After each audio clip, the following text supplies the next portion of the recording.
Yo, what's up? It's T.L. Breezy, and I'm here to talk to you about my review of Elden Ring, the newest open world installment from From Software. Now, beware that in this video I may be discussing spoilery related topics and such, so don't go bitching in the comments about it. As of right now, I have 100% of the game, achievement-wise. If I were to get every spell and explore every inch of the map, that'd be another 100 hours I completed what matters. Also, quick note, when this game was announced, I was not hyped for it at all. My stance on the Soul series is they're just alright. I mainly got it because it came out 2 days after my birthday and I had nothing else to play, so I asked for it. I also have quite a few hours in their other games, mainly around 2,000 in Bloodborne and a few hundred between their other installments. Anyway, let's get into it with the performance. Let's just get this out of the way real fast. So I played this game on the PC version, which, as most of you know, is rough. I feel like it was poorly optimized and very demanding on my PC that is fairly decent, as I have a i7, 2070, 32 gigs of RAM, and can run most other games at max settings with at least a consistent FPS of 60 and be fine. This game, however, is rough. I'm not sure if I will have constant frame rate at all. This wouldn't actually be a big issue to me, but the only times I ever got super bad frame drops were during boss fights, and that's literally the only important part of the game. I can't dodge and iframe attacks when I see an attack, then lose 40 frames and come back to just being dead. This causes a lot of first attempt runs to be foiled due to poor optimization. Okay, so now that we got all that out of the way, the game was usually stable out during open world travel and exploration, but there were occasional frame stutterers and lag. Nothing too terrible, but definitely an immersion breaker for some. And with that, we go on to our next topic, the open world. So the big selling point of this game, besides that George R.R. Martin had a hand in its production, is that it's an open world game, which is new territory for the Souls genre in general. Now, while I think this does bring a lot of new horizons with this title, I also think it's its biggest downfall for it. Well, yes, it is nice to have a truly massive open world experience in a Souls game. I think FromSoft put a bit too much prioritization on that aspect. Throughout the open world, you discover what I would describe as a very small pool of enemies.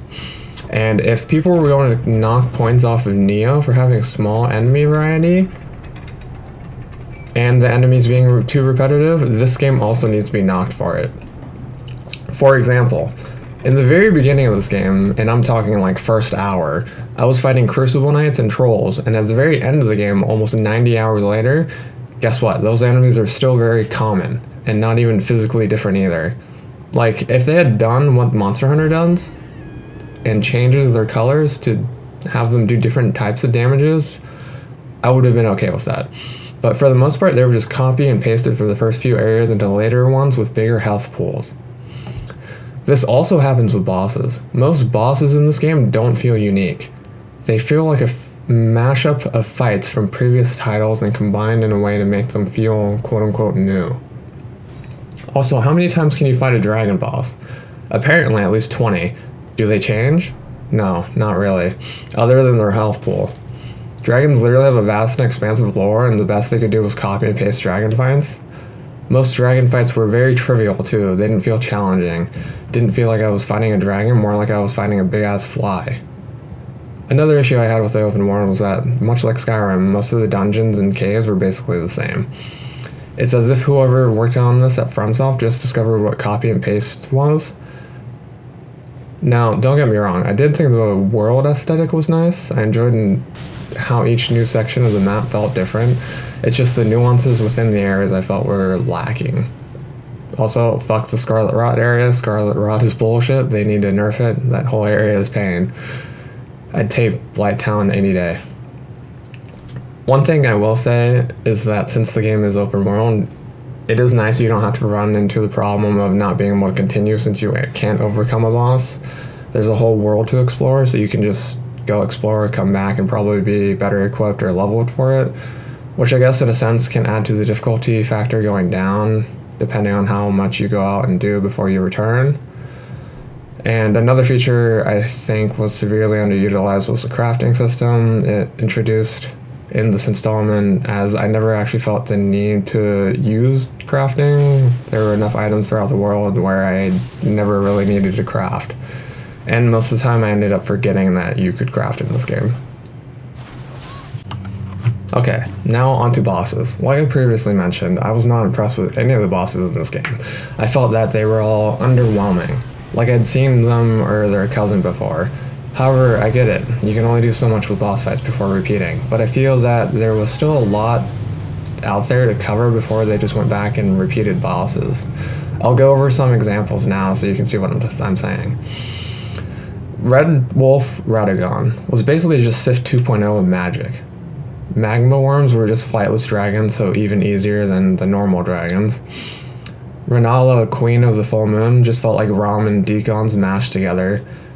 Meleana just felt like Maria and Freyed amped to 11. Godskin Duo was just less hard O&S. Rykard was just Yorm if Yorm was done 100 times worse. Etc, etc.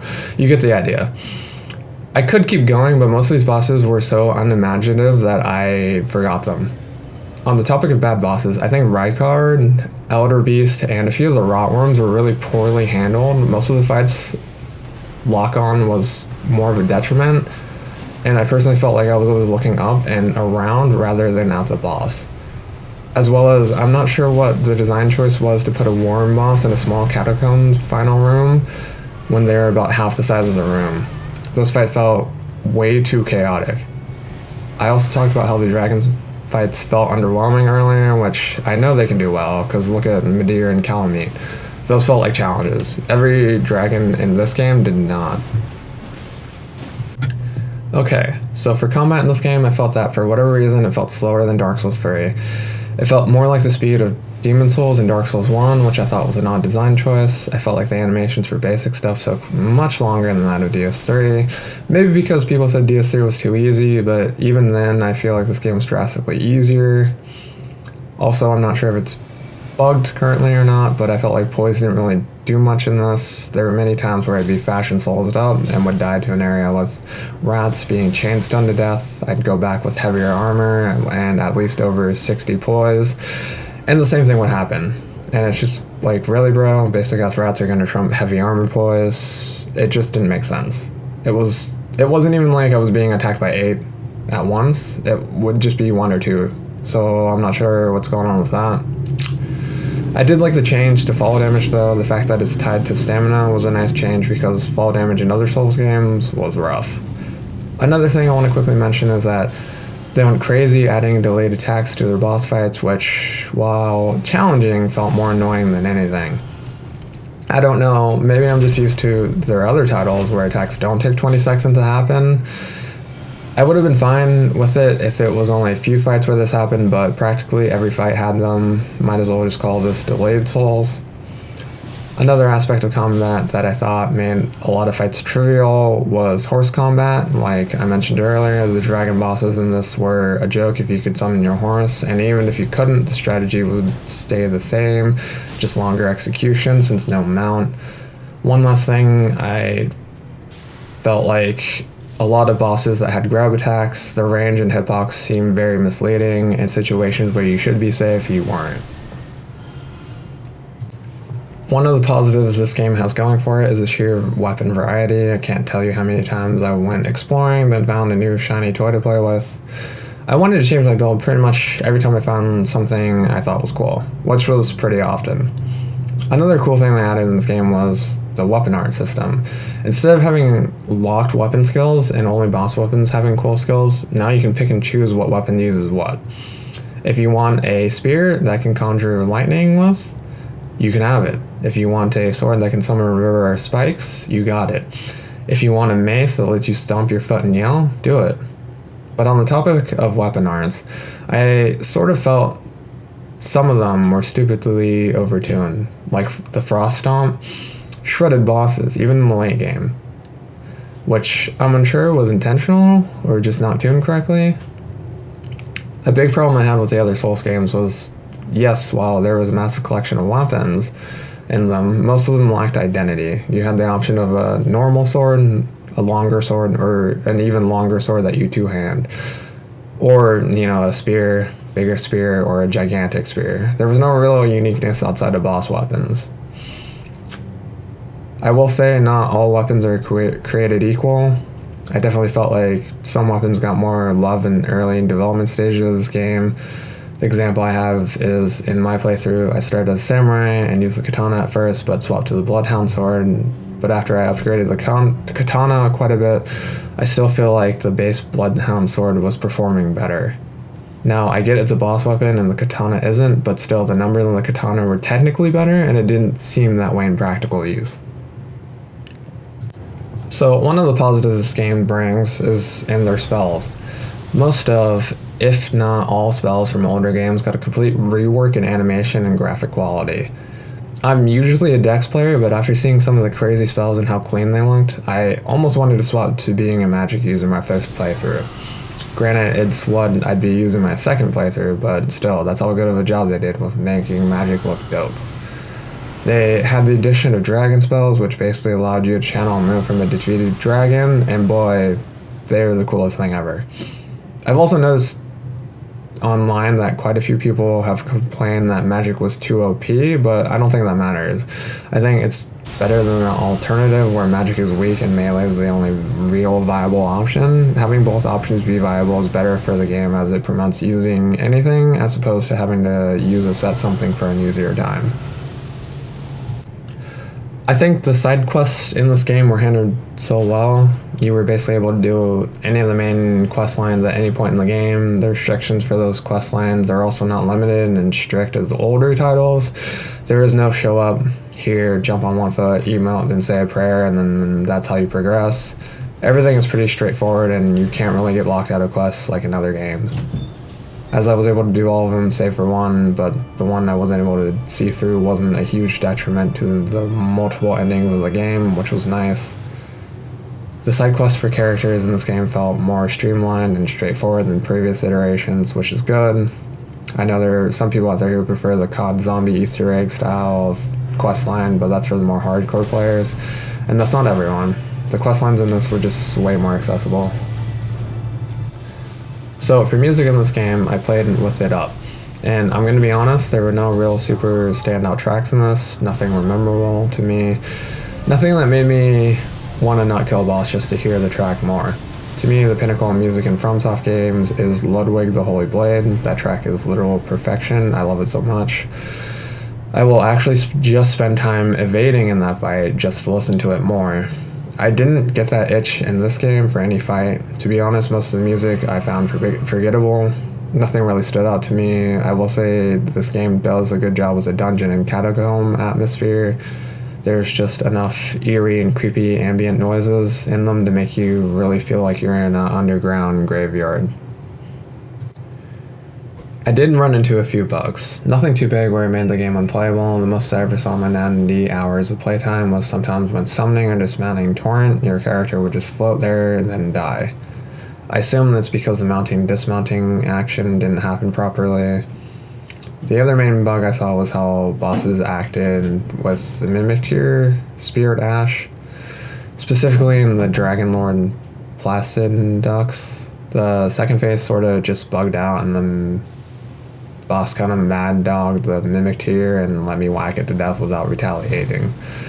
The Mimic tier also had a few issues. I'm not sure I would call them bugs, but in the Millennia fight, specifically, the Mimic tier wouldn't be in harm's way or in any danger at all, and yet would still play like they were. What I mean by this is the Mimic tier was safe and could attack. It would roll and evade and do all the things I was doing because I had aggro of the boss. I'm not sure if this is just because of programming. The Mimic tier senses the boss is attacking in general and wants to avoid it. The last bug I ran into was just because I'm the same person and rebound jumped to triangle and made interact X because that's what it's been in literally every other FromSoft game. But doing this when you click X to interact and progress dialogue, sometimes there's a bug where it double skips dialogue options. Other than that, the game played relatively bug-free. So overall, I did enjoy the playthrough I did of Elden Ring. However, I don't think I see it being in my top Souls like anytime soon. I definitely liked it more than Sekiro in some aspects, and definitely liked it more than Dark Souls 1 overall, but boss-wise, I liked it less than Dark Souls 3, and I liked the game as a whole much less than Bloodborne. Elden Ring is probably dead center in the ranking of FromSoft games to me. I liked it, but I didn't love it. I disliked certain aspects of it, but not everything. And let's not kid ourselves, Elden Ring is really just Dark Souls 4. So that being said, I'll give Elden Ring a solid 6 out of 10. Good for people who were intimidated by other FromSoft titles on account of them being difficult games, but leaving for much more to be yearned by the more hardcore Souls players.